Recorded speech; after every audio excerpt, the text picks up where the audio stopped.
Emancipation Day, also known as Juneteenth. And during the unveiling of Nancy Legins-Costley's monument, Brett Brooks had a chance to talk to African-American women about leadership and her legacy. The theme was one of gratitude to Legins-Costley, who helped make way for more women to hold powerful positions today. In our final story of our year-long coverage of Nancy Legins-Costley, Monday is celebrated as a day of freedom, and thanks to those who made a way for people of color to break the chains of slavery and then break glass ceilings. I am the first woman and the first person of color, first black person in my position. And she is not the only one. The fact that I'm the first woman as well as the first black person to become mayor of Peoria is very meaningful to me because it means that I won't be the last. It means that I broke that glass ceiling with the help of many people here in Peoria, and that women and people of color will become mayor again, you know, beyond my legacy. Thanks to women in history like Nancy Legins-Costley, who started her fight for freedom when she was barely a teenager, women like Peoria Mayor Rita Ali, Illinois State Representative and House Leader Jahan Gordon Booth, Lieutenant Governor Juliana Stratton, and Peoria Township Supervisor Latrina Leary are breaking the barriers they are today.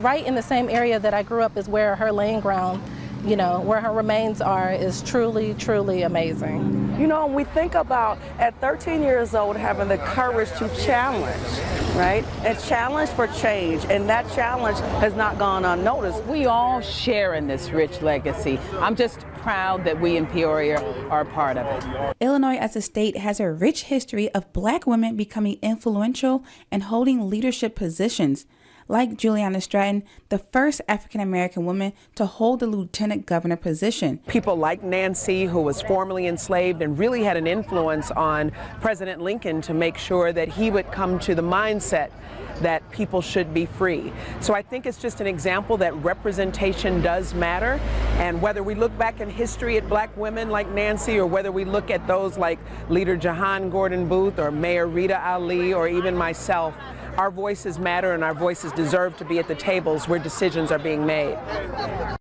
And there are so many other women in Illinois who are continuing to make history today, like the former mayor of Chicago, Lori Lightfoot, and Peoria's own Jahan Gordon Booth, who serves as the Illinois House of Representatives chief budgeteer, negotiating the state's $50 billion annual spending plan.